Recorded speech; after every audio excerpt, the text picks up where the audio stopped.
No olvides suscribirte a nuestro canal para no perderte las historias más impactantes. Y si te gusta esta historia, dale a me gusta y compártela. El Imperio de las Cenizas. La historia que estás a punto de escuchar te dejará sin aliento.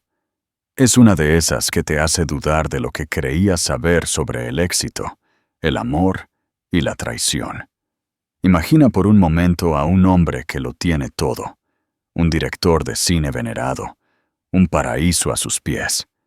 Y de repente, en el pico más alto de su gloria, un fantasma del pasado regresa para quitarle todo lo que creía haber ganado. ¿Estás listo para esta historia? Las luces cegadoras de 1.000.000 de cámaras. Un sonido al que te acostumbras si eres Alejandro Durán, el director de oro del cine español. Era el ritmo de su vida, un compás rítmico que confirmaba su propio éxito. Y esta noche, en el Festival de Cine de Cannes, ese ritmo era ensordecedor. En su brazo iba Valeria Montes, la actriz que había reemplazado a su esposa tanto en las portadas de revistas como en su cama. Sonrió con suficiencia mientras ella se pavoneaba, el accesorio perfecto para su vida perfecta. Pero entonces, el ritmo se detuvo. Los flashes se apagaron. Un sonido mucho más potente que el de las cámaras cortó el aire. El zumbido de los motores de un jet privado. Y mientras las cámaras giraban, el mundo perfecto de Alejandro comenzó a resquebrajarse, porque la mujer que bajaba de ese jet, la que había paralizado la alfombra roja, era la simple exesposa que él había descartado como un borrador. El aire en la Costa Azul era denso con el aroma a dinero, sal y desesperación. Para Alejandro Durán, olía a victoria. Su película, Imperio de Cenizas, era la joya del Festival de Cine de Cannes, y él, su director visionario, era el hombre del momento. Se ajustó las solapas de su smoking Tom Ford, un gesto de estudiada indiferencia que había perfeccionado en años de alfombras rojas.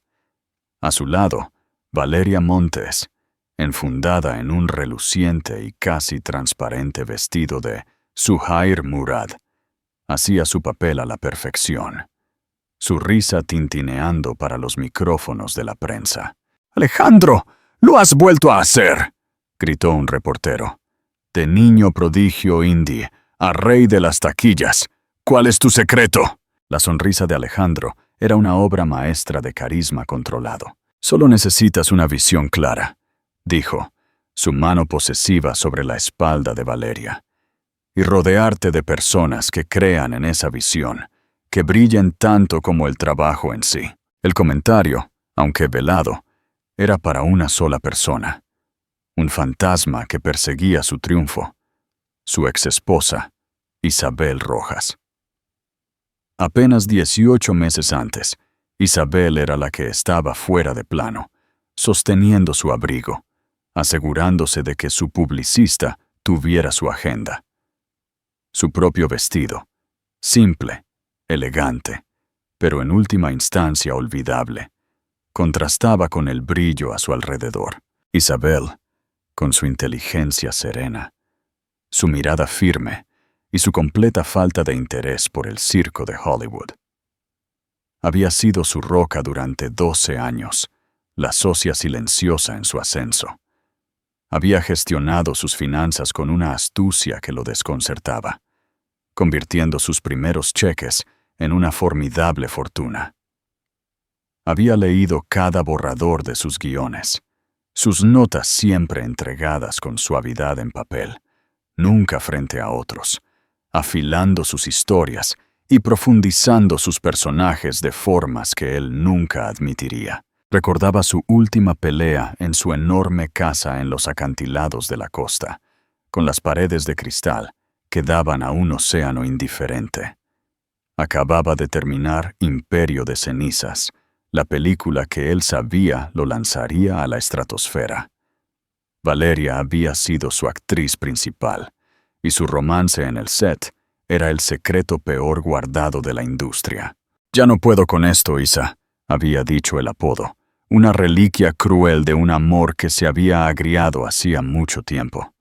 Simplemente, estamos en caminos diferentes. Isabel lo había mirado, su rostro pálido, su cabello oscuro recogido en su habitual moño simple. Llevaba un suéter de cachemira gris liso y vaqueros. Era la imagen de la comodidad, del hogar, de todo lo que ahora encontraba sofocante.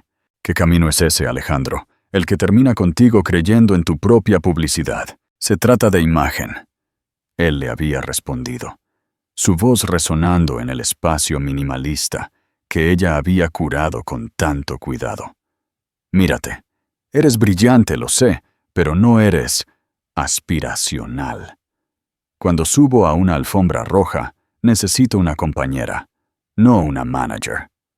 Valeria, ella entiende la marca. La palabra había flotado en el aire entre ellos. Marca. Eso era en lo que él se había convertido. Eso era lo que su vida se suponía que debía ser. Y ella estaba fuera de marca. El divorcio fue rápido y brutal. Su poderosa abogada, Harriet Walsh, pintó a Isabel como una ama de casa desinteresada y aburrida que frenaba a su dinámico esposo. La prensa, alimentada con una dieta constante de filtraciones de su equipo, lo difundió. Publicaron fotos de Isabel sacando la basura sin maquillaje, yuxtapuestas con tomas glamorosas de Alejandro y Valeria. Los titulares no tuvieron piedad. La esposa aburrida de Durán, abandonada por una deslumbrante estrella. La mujer que no pudo retener al director más codiciado de Hollywood. Isabel nunca se defendió. Aceptó el acuerdo, una fracción de lo que se le debía, pero suficiente para desaparecer. Y eso hizo. Se esfumó del mundo de los famosos, dejando a Alejandro construir su nueva vida sobre las cenizas de la anterior. Se dijo a sí mismo que era lo mejor. Era libre. Estaba con una mujer que igualaba su ambición, cuya belleza era una moneda que podía gastar. Aquí en la alfombra roja de Cannes, con los flashes reflejándose en los pendientes de diamantes de Valeria y el mundo a sus pies, no debería sentir más que euforia, pero un extraño malestar lo pinchaba. Seguía escaneando a la multitud, esperando ver la cara de decepción de Isabel en el mar de rostros que lo adoraban.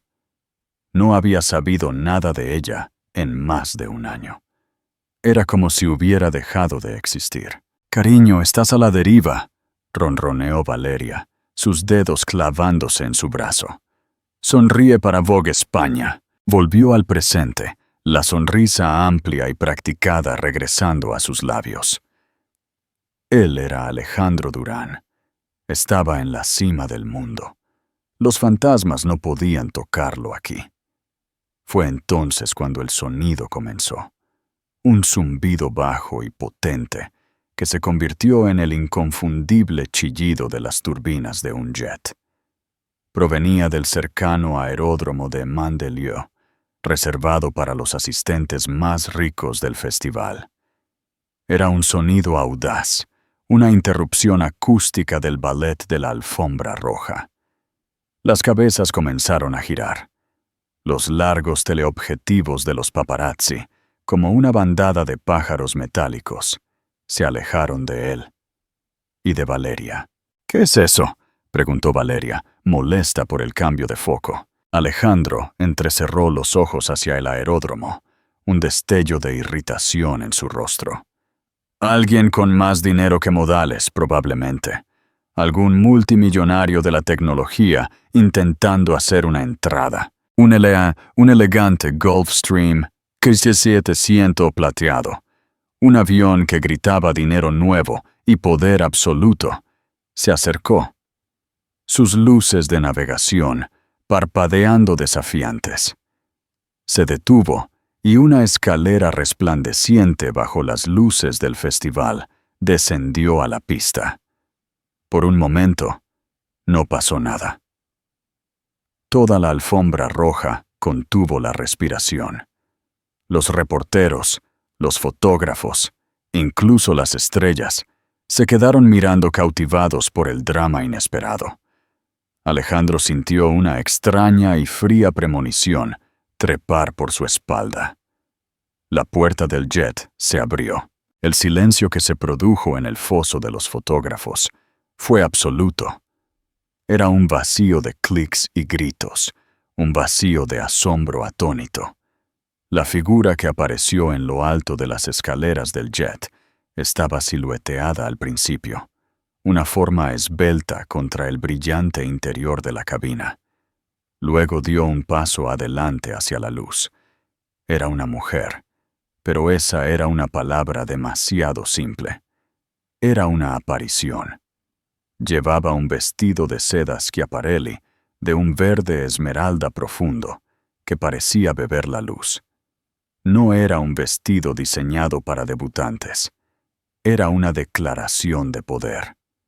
Arquitectónico, con un solo hombro escultural, fluía no alrededor de su cuerpo, sino con él, como si fuera una segunda piel. Su cabello oscuro, una vez perpetuamente en un moño sensato, ahora estaba cortado en un bob afilado y elegante que rozaba la línea de su mandíbula, reluciente como obsidiana pulida.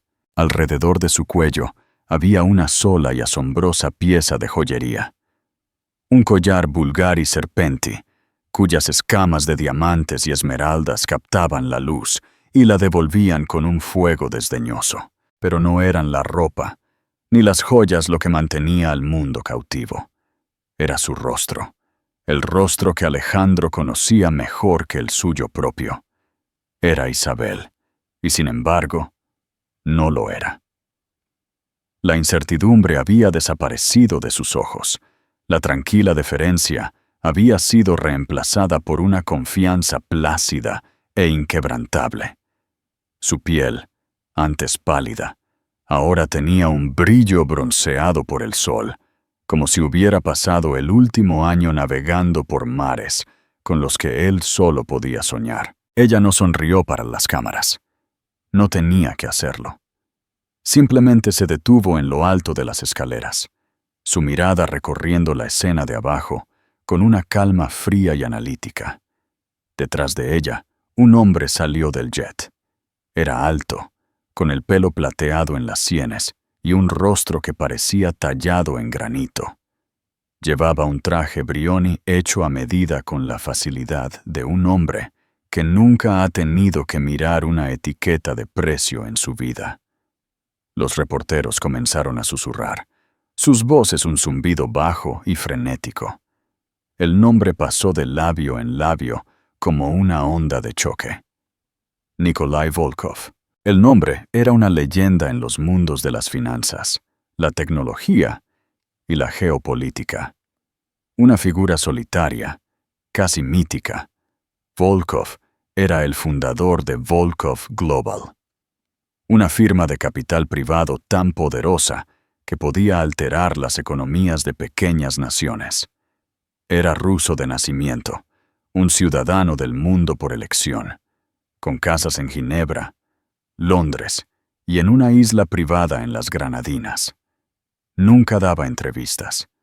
Nunca caminaba por alfombras rojas. Su fotografía era tan rara que muchos creían que era una ficción, un fantasma corporativo. Y estaba de pie detrás de Isabel Rojas, con la mano apoyada ligeramente en su espalda. Un gesto, no de posesión, sino de tranquila solidaridad. En la alfombra roja, Alejandro sintió que la sangre se le escurría del rostro.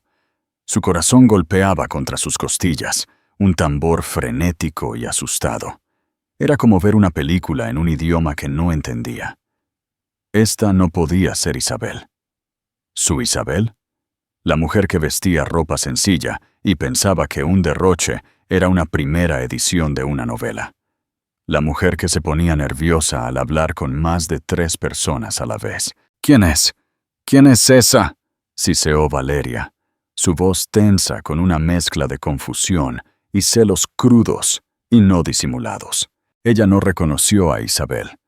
Para ella, Isabel era solo una foto borrosa de un paparazzi, una nota a pie de página aburrida. Pero Alejandro la reconoció. Estaba viendo a la mujer que había creado en su mente, el fantasma que había intentado exorcizar, hecho de carne y hueso, y cubierto de alta costura. Volkov le dijo algo a Isabel, con una voz demasiado baja para ser escuchada. Ella asintió levemente, y luego, con una gracia que él nunca le había visto, descendió las escaleras. No miró a las cámaras. Miró directamente al frente. Su postura, perfecta. Cada uno de sus movimientos, deliberado y sereno. Volkov la siguió un paso atrás, su presencia un escudo de inmenso poder. Cuando llegaron a la pista, un Mercedes Maybach negro, que había estado esperando discretamente, avanzó. Un guardia de seguridad, claramente parte de la seguridad privada de Volkov, abrió la puerta, y luego, por primera vez, Isabel giró la cabeza. Sus ojos, fríos y distantes, escanearon la alfombra roja. Pasaron por encima de la prensa, por encima de las celebridades, y por una fugaz y sobrecogedora fracción de segundo, se encontraron con los de Alejandro. No había ira en su mirada, ni dolor, ni amor o anhelo. No había nada. Era la mirada que uno le da a un extraño en una multitud, una conexión momentánea y sin sentido antes de seguir adelante. En esa única mirada vacía, Alejandro Durán fue total y completamente despedido. Fue una ejecución pública, mucho más brutal que cualquier titular de tabloide que él hubiera orquestado contra ella. Ella se subió al auto. Volkov la siguió. La puerta se cerró con un golpe silencioso y definitivo. El hechizo se rompió. Los fotógrafos estallaron. Abandonaron a Alejandro y Valeria por completo, corriendo hacia las barricadas de seguridad, gritando preguntas al auto negro mientras se alejaba. «Señor Volkov, ¿quién es ella? ¿Es Isabel?» Una palabra para la prensa. «Volkov Global se está metiendo en el cine?» «Alejí tupa». Alejandro se quedó congelado. El smoking Tom Ford, de repente sintiéndose como un disfraz barato. Valeria lo estaba tirando del brazo, su voz un chillido estridente en su oído. «Alejandro, ¿qué está pasando? La gente se está yendo. ¡Haz algo!» Pero él no podía moverse. Solo se quedó mirando las luces traseras del Maybach mientras desaparecía por la avenida. El fantasma que pensó que había desterrado había regresado. Y no solo había vuelto para perseguirlo, había vuelto para tomar su corona. «Coméntanos, si fueras Alejandro, ¿cómo habrías reaccionado en ese momento? ¿Hubieras intentado hablar con ella?» Tapota, la historia de la transformación de Isabel no fue la de una hada madrina o un boleto de lotería ganador. Fue una historia de deconstrucción silenciosa, una reconstrucción meticulosa, un proceso que comenzó en los restos empapados de lágrimas de su matrimonio. Después del divorcio, Isabel no huyó a un spa o a un retiro de bienestar. Fue a Ginebra, Suiza. La elección fue deliberada. Era la antítesis del mundo que había dejado atrás. Era una ciudad de banqueros, diplomáticos y relojeros, personas que entendían el valor de la precisión y el silencio. La eligió porque era un lugar donde su tipo particular de inteligencia, la que Alejandro había descartado como meramente gerencial, era una mercancía valiosa. Con el dinero del acuerdo, alquiló un apartamento modesto pero elegante, con vistas al lago, y se matriculó en un máster en la Universidad de Ginebra, no en negocios, sino en historia del arte y autenticación. Era una pasión que había enterrado durante años. Su abuelo, Un inmigrante italiano llamado Lorenzo había sido un pequeño comerciante de arte con un ojo increíble y le había enseñado todo lo que sabía. Tenía un don para ver la historia detrás del lienzo, para reconocer la sutil pincelada de un maestro o el defecto revelador de una falsificación. Era un mundo de hechos, historia y valor tangible, un antídoto bienvenido al humo y los espejos del mundo de Hollywood. Durante 6 meses se sumergió en el estudio. Perdió el peso de su dolor y la palidez de una vida vivida a la sombra de otra persona. Pasaba sus fines de semana explorando pequeñas galerías y casas de subastas, no comprando, sino observando. Estaba reeducando su ojo, perfeccionando el don que su abuelo le había dado. Se cortó el pelo, compró ropa que se adaptaba a su propia estética minimalista, no para la aprobación de un hombre, sino por el simple placer de habitar en su propia piel. Se estaba convirtiendo en sí misma, pieza por pieza. Conoció a Nikolai Volkov, no en una fiesta glamorosa, sino en una polvorienta vista previa de Christie's para una subasta de dibujos de viejos maestros. Era un evento de bajo perfil, al que solo asistían coleccionistas serios. Isabel estaba allí para una tarea de clase, estudiando una serie de lo que se creía que eran obras menores de un estudiante de Rembrandt. Volkov estaba allí porque era el dueño de la empresa matriz de la casa de subastas. Rara vez asistía a tales eventos, pero su principal asesor de arte estaba enfermo y tenía un peculiar interés en la escuela de Rembrandt. Se quedó al fondo de la sala, observando a los observadores, su mente un registro silencioso del comportamiento humano. Se fijó en Isabel de inmediato. No estaba maravillada por las piezas principales. Estaba de pie frente a un pequeño y olvidado dibujo de un perro durmiendo, catalogado como seguidor de Rembrandt. Tenía una pequeña lupa y estudiaba el sombreado en el papel con una intensidad que rozaba la devoción religiosa. Pasó casi 20 minutos frente a la pequeña pieza. Intrigado, Volkov se acercó. «Usted ve algo que los expertos han pasado por alto», afirmó, su voz un murmullo con un ligero acento ruso. No era una pregunta. Isabel levantó la vista, sobresaltada. Vio a un hombre cuyos ojos tenían la quietud desconcertante de un depredador. Ella no se sintió intimidada. Estaba cansada de ser intimidada. «Veo una inconsistencia», dijo, su voz clara y firme. «El catálogo dice que es papel holandés de la década de 1700. Pero la marca de agua, apenas se ve a contraluz, es una flor de lis, lo que indica papel francés, probablemente de la década de 1000, y la tinta». Se inclinó de nuevo. «La tinta ferrogálica se ha desvanecido de una manera que sugiere una acidez diferente, una receta distinta a la que usaba el estudio de Rembrandt». Volkov se quedó en silencio por un largo momento. Su mirada era aguda. «¿Entonces es una falsificación?» «No», lo corrigió Isabel con suavidad. «No intenta ser un Rembrandt. Creo que es un Fragonard temprano. Se sabe que copiaba obsesivamente a los maestros holandeses cuando era joven en la década de 1750, un siglo después. Las líneas son demasiado suaves, demasiado sentimentales para el círculo de Rembrandt. Como un seguidor de Rembrandt, vale muy poco.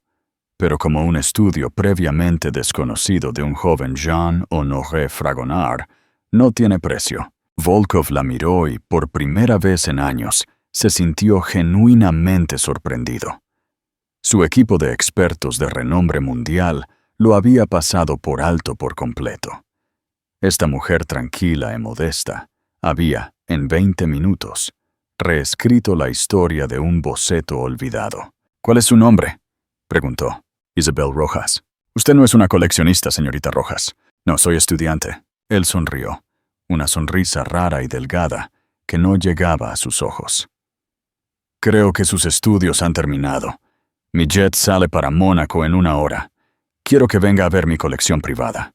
Le pagaré una tarifa de consultoría que hará que la matrícula de su universidad parezca un error de redondeo.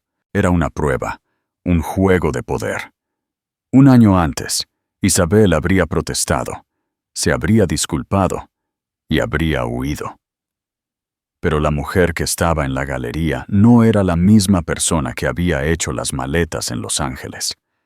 Había pasado meses redescubriendo su propio valor, un valor no atado a la carrera de un hombre o a un estilo de vida glamoroso. Sostuvo su mirada sin inmutarse. No puedo irme esta noche, señor Volkov. Mañana tengo un seminario sobre la fabricación de vidrio veneciano. Estaré disponible la próxima semana. Un destello de respeto entró en los ojos de Volkov. Asintió.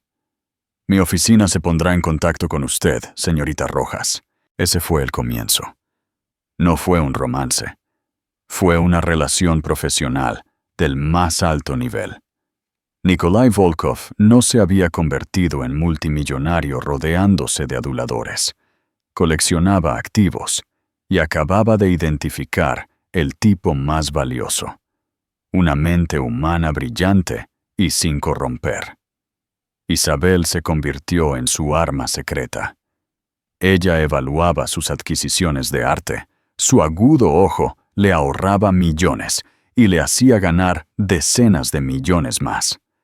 Viajaba con él en su jet, no como compañera, sino como asesora principal. De arte, su papel se expandió.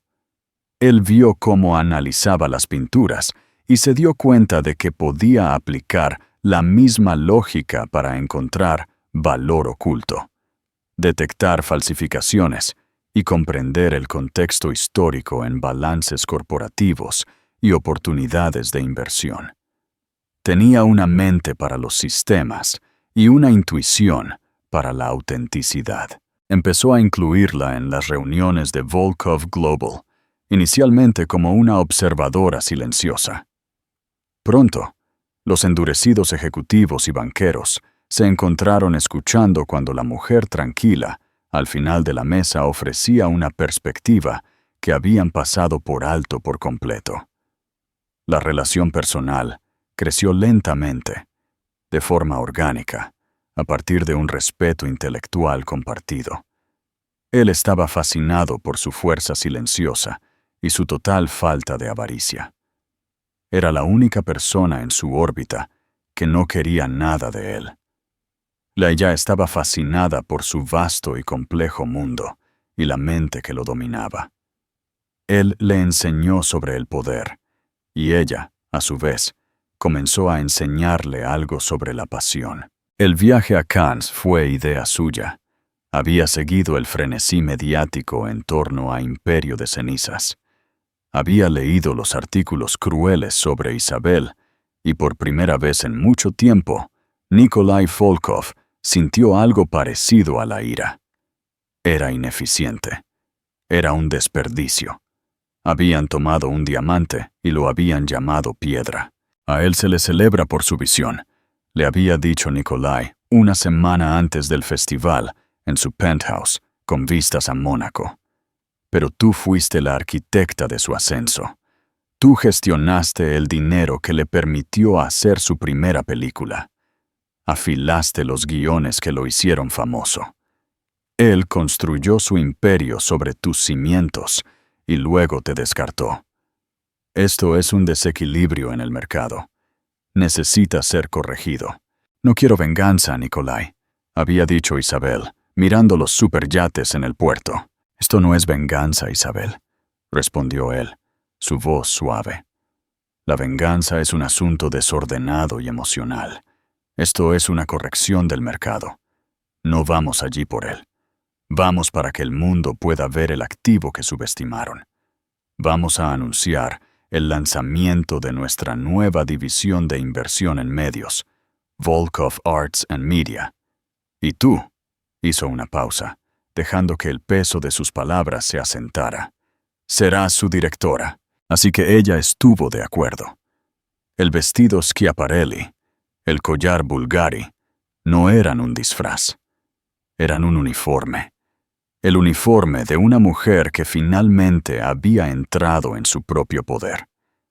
Un poder que había estado allí todo el tiempo, solo esperando ser autenticado. La fiesta se celebró en el Odyssey, un superyate de 150 metros fletado por un príncipe saudí para la élite del festival. Era el tipo de evento donde los acuerdos que valían más que el PIB de algunos países se sellaban con un apretón de manos y una copa de Dom Perignon Vintage. Alejandro Durán estaba allí, no como un conquistador, sino como un fantasma. La historia de la llegada de Isabel se había extendido por Cannes como un reguero de pólvora. No era solo un chisme. Eran noticias financieras. Nikolai Volkov, el titán de la industria, no solo había aparecido en público, sino que había presentado a una nueva socia y una nueva empresa. El foco se había desplazado por completo de la película de Alejandro a la misteriosa mujer en el brazo del multimillonario. Imperio de cenizas de repente era noticia vieja. Alejandro bebió un whisky, el hielo traqueteando contra el vaso en su mano temblorosa. Había estado tratando de contactar a su publicista por teléfono durante horas, pero ella estaba ocupada haciendo control de daños. Valeria se había vuelto hosca. Su anterior adoración se había convertido en resentimiento. Dijiste que no era nadie, le había siseado en su suite del Hotel Martínez. Un ratoncito patético. Está con Nikolai Volkov. ¿Sabes quién es? Podría comprar nuestro estudio entero con el cambio de su sofá. Ahora, en la fiesta, Valeria lo ignoraba a propósito, riéndose demasiado fuerte con un actor rival. Alejandro sintió un pánico frío y desconocido. Toda su identidad se basaba en ser el centro de atención, el hombre en control. Ahora, era un espectáculo de otro tipo. El hombre que había sido eclipsado por la mujer que había tirado a la basura. Tenía que hablar con ella. Tenía que entender. Tenía que recuperar alguna apariencia de control. La vio al otro lado de la cubierta. Estaba hablando con Pedro Almodóvar, el aclamado director español, y con el CEO de Sony Pictures Classics. Nikolai Volkov estaba cerca, un guardián silencioso e imponente, hablando con el ministro de Cultura francés. Isabel no estaba siendo exhibida. Estaba tomando las riendas. Sostenía una copa de champán, pero no bebía. Su postura era relajada, su expresión comprometida e inteligente, mientras discutía los desafíos de la distribución para el cine independiente europeo. Alejandro se enderezó la chaqueta, se puso una réplica de su encantadora sonrisa y se movió hacia ella. Este era su mundo. Sabía cómo navegar en estas aguas. «Vaya, vaya», dijo, su voz un poco demasiado alta, un poco demasiado forzada. «Mira quién es. Isabel Rojas, tomando Cannes por asalto». Tengo que decir, Isa, estoy impresionado. Un gran cambio. Pedro Almodóvar y el ejecutivo de Sony lo miraron. Luego a Isabel. Sus expresiones cuidadosamente neutrales. El aire se llenó de tensión. Isabel se volvió hacia él lentamente. Su rostro no mostraba emoción. No era la mujer nerviosa y emocional que él podía manipular tan fácilmente. Esta era una extraña. «Alejandro», dijo. Su voz uniforme y fría. Era la primera vez que le hablaba en 18 meses. «Escuché que tu película fue bien recibida. Felicidades». Fue una cortesía educada y profesional, entregada con la misma calidez con la que se le hablaría a un cajero de banco. El desprecio fue profundo. «No me digas Alejandro, Isa. Estuvimos casados durante 12 años», dijo, tratando de forzar una intimidad que ya no existía. ¿Qué es todo esto? ¿Quién es este tipo? ¿Te tocó la lotería? El ejecutivo de Sony se aclaró la garganta. Si nos disculpas, Isabel, podemos continuar esto mañana. Él y Almodóvar se retiraron apresuradamente, sintiendo la inminente explosión. Isabel no apartó la mirada de Alejandro. La lotería, como tú la llamas, fue darme cuenta de mi propio valor, algo que tú nunca pudiste calcular. Por favor, se burló, su encanto cediendo a su ego herido. No me vengas con esa basura de autoayuda. Te caíste en los brazos de un multimillonario. Es la historia más antigua del mundo. Antes de que Isabel pudiera responder, una sombra cayó sobre ellos. Nikolai Volkov había terminado su conversación y se había movido a su lado.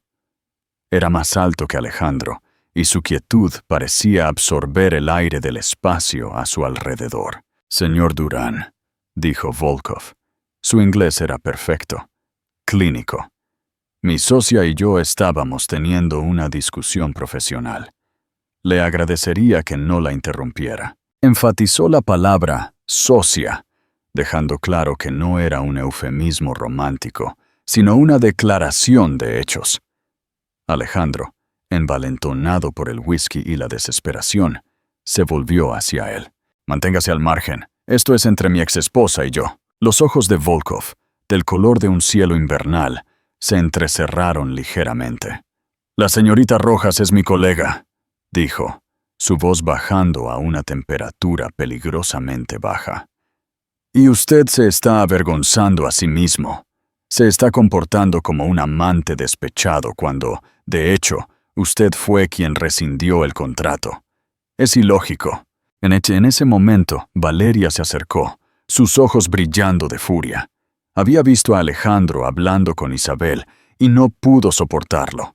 ¡Ahí estás!, le espetó a Alejandro, antes de dirigir su veneno a Isabel. Así que tú eres la ratoncita con la que estaba casado. Tengo que reconocerlo. Casar a un oligarca ruso es un gran regreso.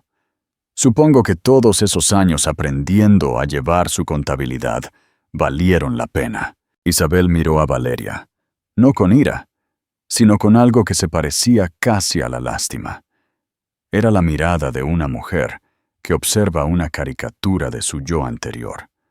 Una mujer cuyo valor entero estaba ligado al hombre con el que estaba. Usted ha malinterpretado la situación, señorita Montes, dijo Isabel, su voz tranquila y precisa. Yo no llevo la contabilidad del señor Volkov. Yo gestiono una cartera de inversión de miles de millones de dólares para su firma. Usted está en la película de Alejandro. Yo, por otro lado, estoy en posición de financiar películas. Hay una diferencia. Las palabras cayeron como bofetadas. La mandíbula de Valeria se aflojó, su sonrisa pintada vacilando. Miró del rostro sereno de Isabel al de Alejandro. Alejandro sintió que la cubierta del yate se balanceaba bajo él. Ella no era su accesorio, no era su fantasma. Era una jugadora poderosa. Había venido aquí buscando control y solo había encontrado humillación. Miró a Isabel, a la mujer a la que había llamado aburrida y no aspiracional, y por primera vez no vio lo que había perdido, sino lo que había fallado en ver. Había poseído una obra maestra y en su ignorancia la había guardado en el ático. «Esto no ha terminado», gruñó, una amenaza patética de un rey que acababa de ser destronado. Isabel negó con la cabeza con una pequeña y triste sacudida. «Tienes razón, Alejandro», dijo, y su voz ya no era fría, sino teñida de un genuino y último pesar. «No ha terminado, pero no de la manera que tú crees». Se dio la vuelta y, con Nikolai Volkov a su lado, se alejó, dejando a Alejandro y a Valeria solos en el centro de la cubierta, objeto de un centenar de miradas compasivas y burlonas. El cáliz envenenado de la fama había sido pasado, y Alejandro finalmente se vio obligado a beber. «¿Qué te pareció esta parte? ¿Crees que Alejandro se lo merecía?» Déjanos saber tu opinión en los comentarios. La semilla del gran giro en la vida de Alejandro Durán no fue plantada en un yate en Cannes, sino años antes en un polvoriento ático en un suburbio de Madrid. Cuando el abuelo de Isabel, Lorenzo Rojas, falleció, le dejó su modesta casa. Mientras la limpiaba, mucho antes de que Alejandro hiciera su primera película, Isabel encontró un baúl. Dentro, entre fotos antiguas y medallas del ejército español, había una pila de papel amarillento atado con un lazo rojo descolorido. Era un manuscrito, escrito en español antiguo. Era una epopeya histórica, una historia profundamente investigada y apasionadamente escrita sobre la influencia clandestina de una familia noble en el arte y la política del Renacimiento español. Se titulaba El dominio de la sombra. Su abuelo, un hombre que ella conocía solo como un tranquilo comerciante de arte, había sido en secreto un escritor, un historiador. La historia era magnífica, llena de intriga, traición y el poder secreto que el arte ejercía sobre la sociedad. Era un borrador, inacabado, pero la visión era asombrosa. Isabel era joven entonces y estaba profundamente enamorada de Alejandro, un estudiante de cine con grandes ambiciones. En un momento de intimidad, compartió su descubrimiento con él. Le tradujo capítulos en voz alta, su voz llena de orgullo por el abuelo que solo ahora estaba empezando a conocer. Alejandro se había sentido electrizado. «¡Esto es, Isa!», exclamó. «Esta es una historia de verdad. Es mejor que cualquier cosa que nos enseñan en la escuela de cine». La convenció de que lo dejara usarlo para adaptarlo. «Es el legado de tu abuelo», argumentó. «Podemos darle vida. Será nuestro proyecto». Confiando plenamente en él, ella aceptó. Él le prometió un crédito de historia de, una promesa que, según él, quedaría grabada en piedra una vez que un estudio lo aceptara. Alejandro trabajó en el guión durante 2 años. Isabel ayudó investigando los detalles de la época, aclarando traducciones y asegurando que la compleja red de lealtades familiares fuera coherente. Llamó al guión Imperio de Cenizas. Le quitó los matices, simplificó los personajes y sexualizó la trama. Mantuvo la historia principal, la historia secreta, la intriga artística, pero enterró su alma bajo una montaña de convenciones de Hollywood.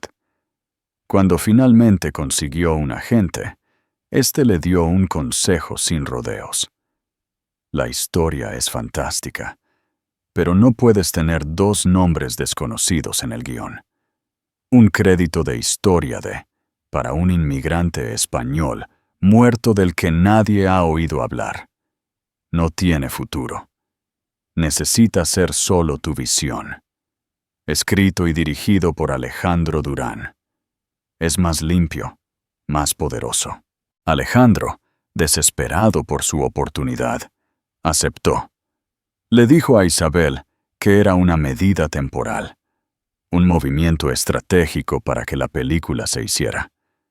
Una vez que tenga algo de poder, lo arreglaré. Te lo juro, le había prometido. Ella le creyó, pero el éxito lo cambió. La mentira se convirtió en el cimiento de su carrera.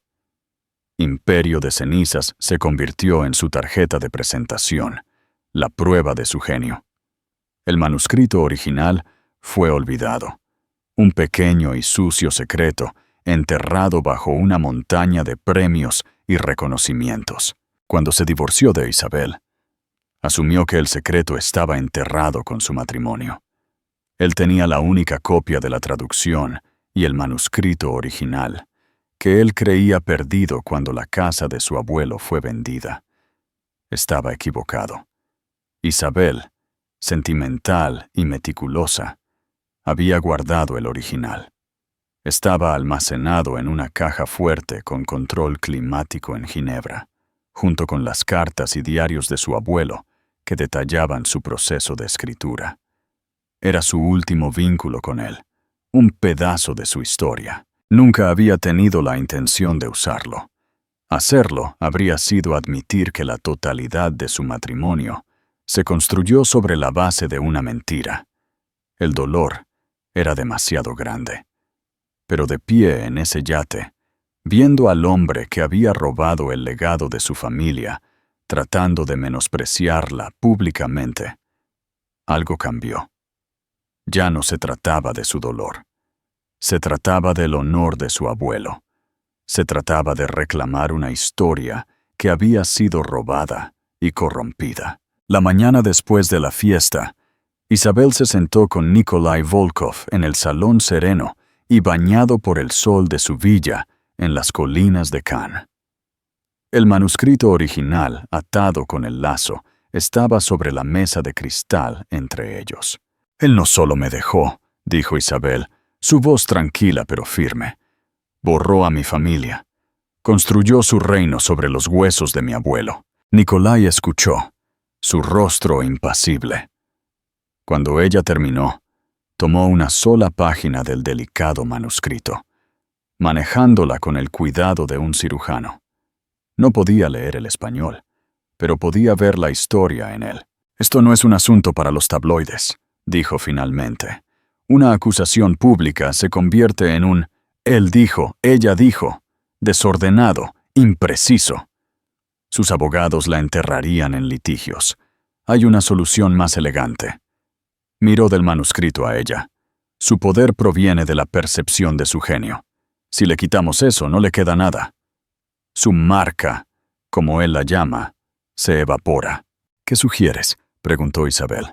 «No exponemos el robo de Imperio de Cenizas», dijo Nikolai, con un brillo en sus ojos. «Todavía no. Esa es nuestra carta de triunfo. Primero, establecemos una nueva narrativa. Usamos los recursos de Volkov Arts and Media para adquirir los derechos cinematográficos de otra gran historia europea perdida. Contratamos a un director venerado e intachable. Y tú, Isabel Rojas, serás la productora. Lo defenderás. Hablarás sobre la importancia de preservar las historias auténticas, de honrar la visión del creador original. Te convertirás en el rostro de la integridad artística». Se inclinó ligeramente. «Te construiremos como la anti-Alejandro Durán, la restauradora de legados, no la ladrona de ellos. Luego, una vez que tu reputación sea inexpugnable y en un momento de nuestra elección, este manuscrito saldrá a la luz. No a través de una acusación airada, sino a través de una conferencia de prensa académica y tranquila. Un descubrimiento literario. El material original para una película aclamada. La evidencia será presentada. El manuscrito, las cartas, la datación por carbono del papel. No será un escándalo, será una corrección histórica. Él no será un villano. Será una nota a pie de página, un fraude». Isabel miró la letra de su abuelo. Vio la historia no como un arma de venganza, sino como un instrumento de justicia. Era un camino que no requería que gritara, sino que construyera. Era una estrategia de una brillantez tan fría y calculada que le cortó la respiración. Era la manera de Volkov. «¿Y Alejandro?», preguntó. «El señor Durán se quedará con una elección», dijo Nikolai, colocando la página suavemente de nuevo sobre la pila. «Puede desvanecerse en la oscuridad o puede luchar y ser desmantelado públicamente por una montaña de pruebas irrefutables. De cualquier manera, su dominio de la sombra llega a su fin». Isabel cerró los ojos, respiró hondo el aire francés y tomó su decisión. Ya no era un fantasma, era la mano del destino. «Comparte esta historia con tus amigos que aman el cine y las tramas de venganza. Y no olvides darle un me gusta si te está gustando. 2 días después, la conferencia de prensa más esperada del Festival de Cine de Cannes tuvo lugar no en un teatro abarrotado, sino en el opulento salón de baile del Hotel Carlton. La prensa había sido convocada por Volkov Global para un anuncio importante. Alejandro Durán, que se suponía que estaba celebrando el lucrativo acuerdo de distribución para Imperio de Cenizas, vio su propio evento de prensa cancelado, mientras todos los periodistas importantes de la ciudad acudían al Carlton. Lo vio en un televisor en la suite de su hotel, solo. Valeria ya se había ido, volando de regreso a Madrid, con una excusa endeble sobre una prueba de vestuario, su agente habiendo identificado correctamente a Alejandro como una acción en declive. El escenario era simple, una larga mesa con 3 sillas. En el centro estaba Isabel Rojas, serena y elegante, con un traje Chanel azul marino. A su izquierda se sentaba Nikolai Volkov, una presencia silenciosa y formidable. A su derecha se sentaba Pedro Almodóvar, el legendario director, un hombre cuya integridad artística estaba fuera de toda duda. Isabel fue la que habló. Su voz, amplificada por los micrófonos, era tranquila, segura y clara. Buenos días. Estamos aquí hoy para anunciar el primer proyecto oficial de Volkov Arts and Media. Comenzó. No mencionó a Alejandro. No mencionó Imperio de Cenizas. Habló de una nueva visión para el cine, una dedicada a encontrar y financiar voces únicas y auténticas, particularmente aquellas cuyas historias se habían perdido en la historia. Nuestra misión, dijo, sus ojos recorriendo la sala, es ser custodios de la historia, para asegurar que el legado de los grandes creadores sea honrado, no diluido. Luego anunció su primer proyecto, una adaptación de un manuscrito recientemente redescubierto de Mercè Rodoreda, una novelista catalana cuya obra fue reprimida durante el régimen de Franco. Era una historia de inmensa importancia cultural e histórica. Pedro Almodóvar luego habló apasionadamente sobre el proyecto, llamando a Isabel una productora visionaria con el alma de una historiadora y elogiando a Volkov Arts and Media por su compromiso con el arte sobre el comercialismo burdo. El mensaje era inconfundible. Fue una maniobra perfectamente ejecutada que estableció a Isabel como una fuerza seria y poderosa en la industria, una defensora de la misma pureza artística que se había acusado a Alejandro de abandonar. La prensa estaba extasiada. Esta era una historia de verdad, el nacimiento de un nuevo estudio, una nueva filosofía. Alejandro sintió que las paredes de la suite se cerraban sobre él. Era noticia de ayer, una marca hueca. Llamó a su agente, a su abogado. El consejo fue unánime. Quédate callado.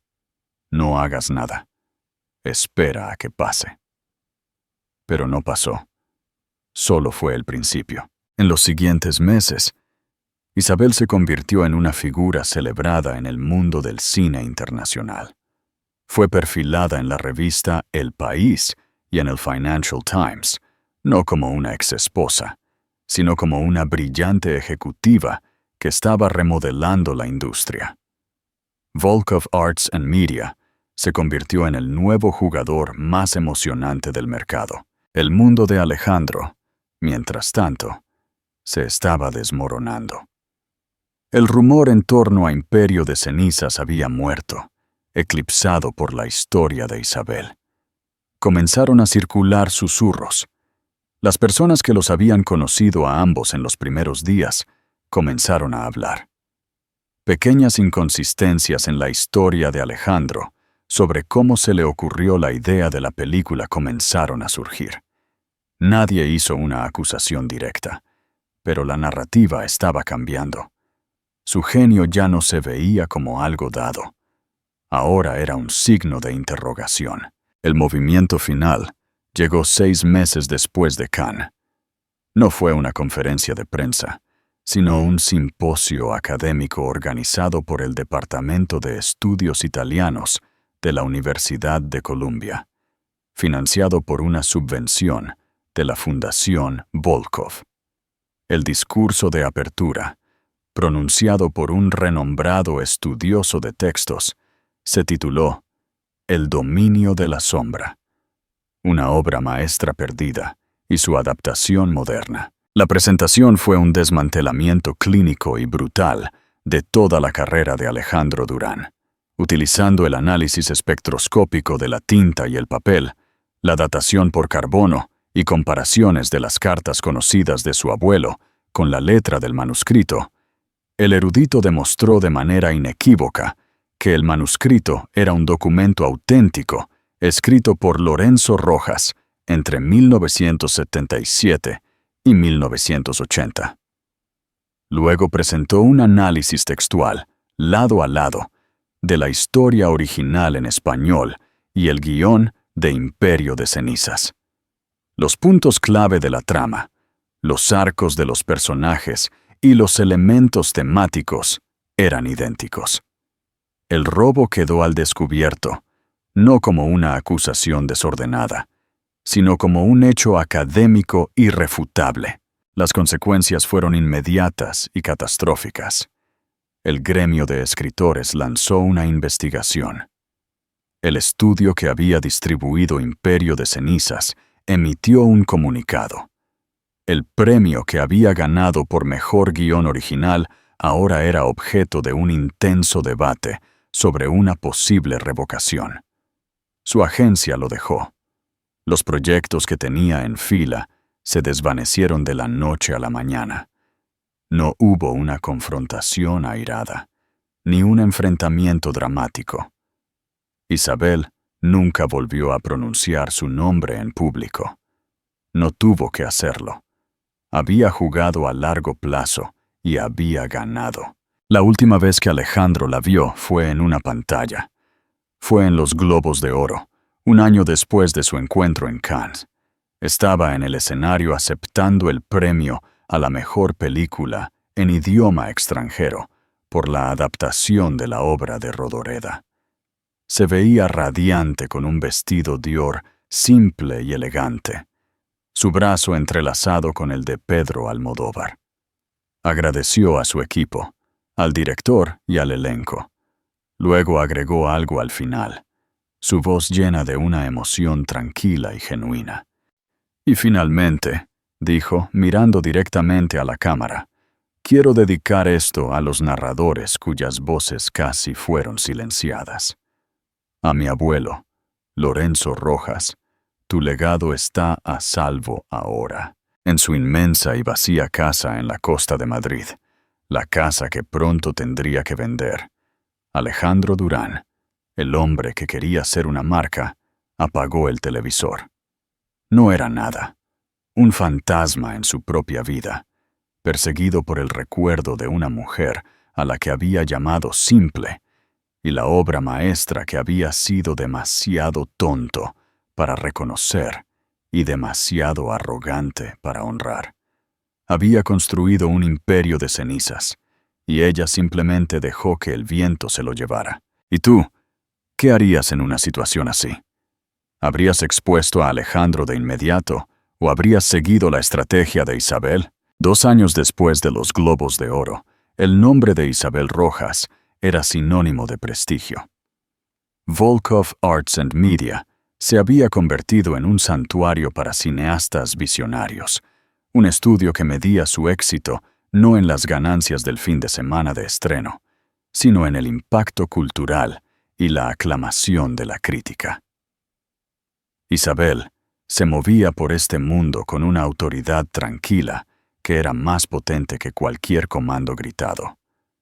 Su asociación con Nikolai Volkov se había profundizado en una de respeto mutuo y afecto genuino, una alianza silenciosa que era la envidia de todos los que la presenciaban. Estaba en Madrid para el estreno de su última película, Un drama inquietante de un joven director español que ya estaba siendo aclamado como una obra maestra. Después de los aplausos entusiastas y la brillante fiesta posterior, regresó a su suite en el Hotel Palace. Un solo sobre blanco liso había sido deslizado por debajo de su puerta. No había sello, ni dirección. Solo su nombre escrito en una letra cursiva familiar. Su corazón no se aceleró, simplemente se detuvo. Reconoció la letra al instante. Dentro había una sola hoja de papel de cuaderno barato. Isabel, sé que no tienes ninguna razón para concederme esto. No pido perdón, ni dinero, ni ayuda. Pido 10 minutos de tu tiempo para una conversación que debimos haber tenido hace 15 años. Mañana, 10 a.m. Café de la abuela en la calle Cava. Si no vienes, lo entenderé. Alejandro. El Café de la abuela. El lugar al que la había llevado en su primer viaje a Madrid, cuando eran solo estudiantes, llenos de sueños y café barato.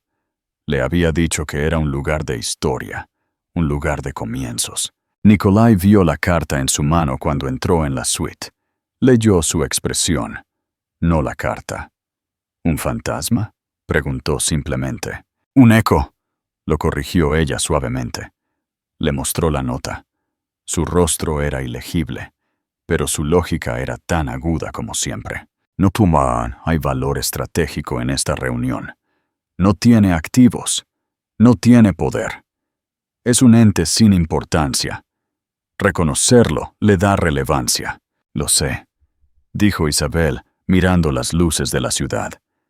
Esto no es para Volkov Arts and Media. Esto ni siquiera es para Isabel Rojas, la productora. Creo que esto es para Isabel Rojas, la mujer que tradujo un manuscrito en un pequeño ático. Nicolai la estudió por un largo momento, luego asintió levemente. Él entendió. Esto no se trataba de negocios, se trataba de cerrar un círculo.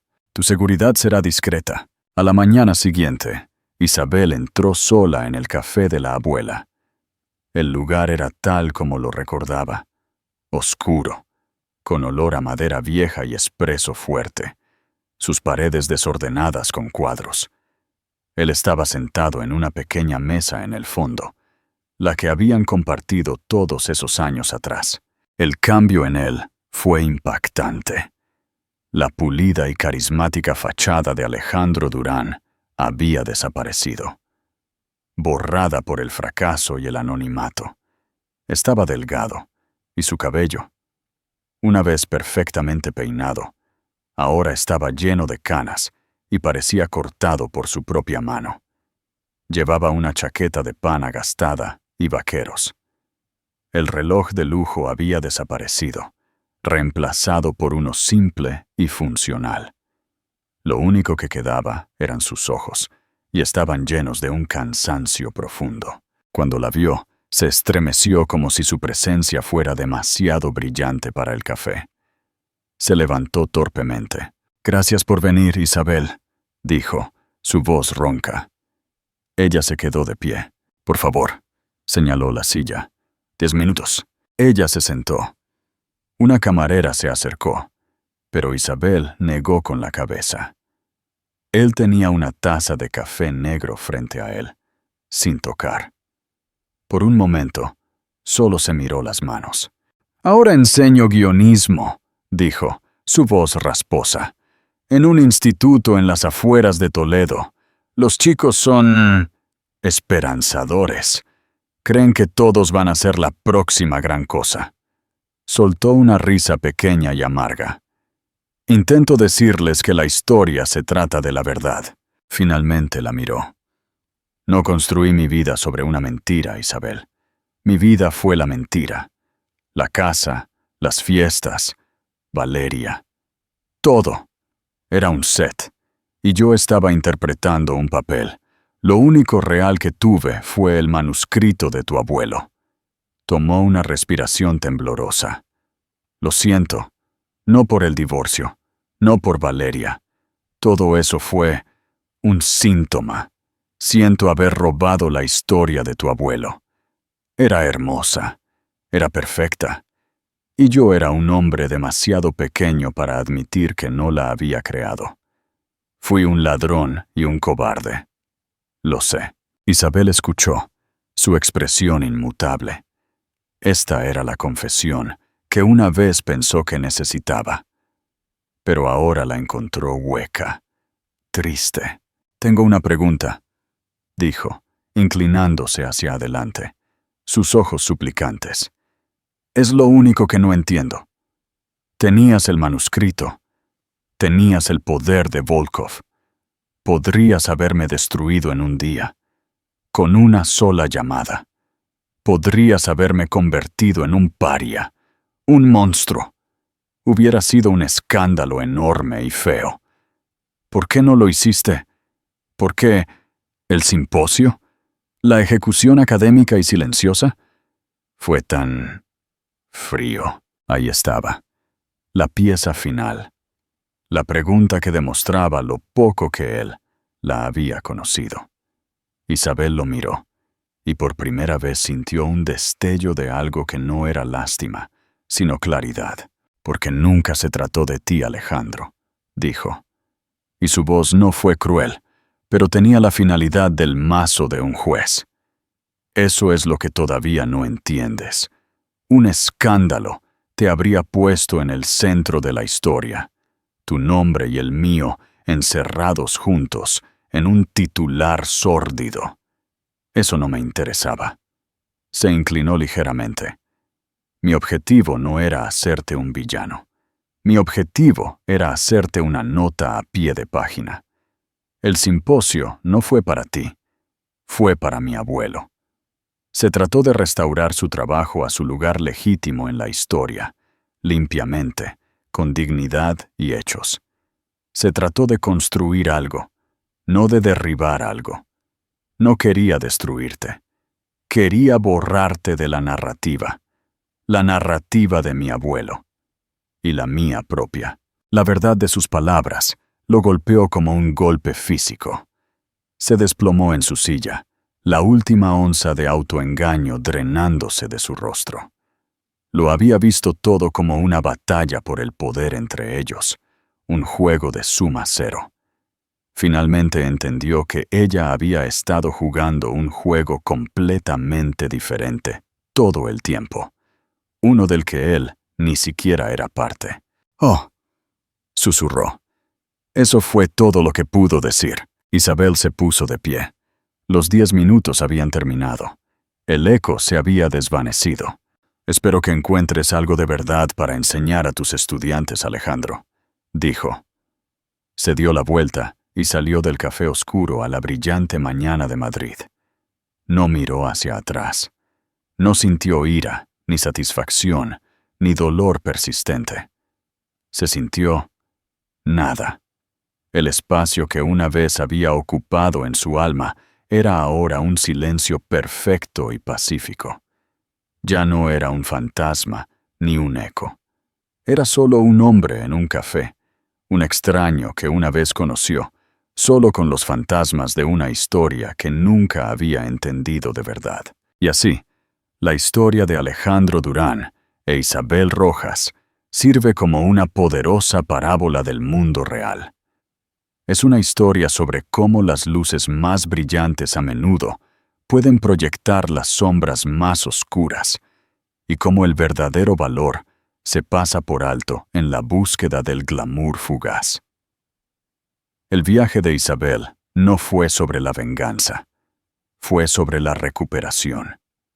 Ella no solo tuvo un cambio de imagen y un novio rico, redescubrió su propio intelecto, reclamó el legado robado de su familia y reconstruyó su vida sobre una base de integridad y fuerza. Ella demuestra que los regresos más poderosos no son ruidosos y explosivos, sino silenciosos, estratégicos y definitivos. ¿Qué piensas tú? ¿Fue el movimiento de Isabel un acto de venganza frío y calculado? ¿O fue la forma definitiva de justicia?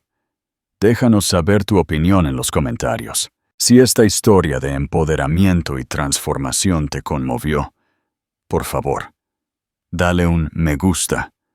Compártela con alguien que necesite escucharla. Y no olvides suscribirte a nuestro canal para más dramas de la vida real que te dejarán sin palabras. Gracias por ver.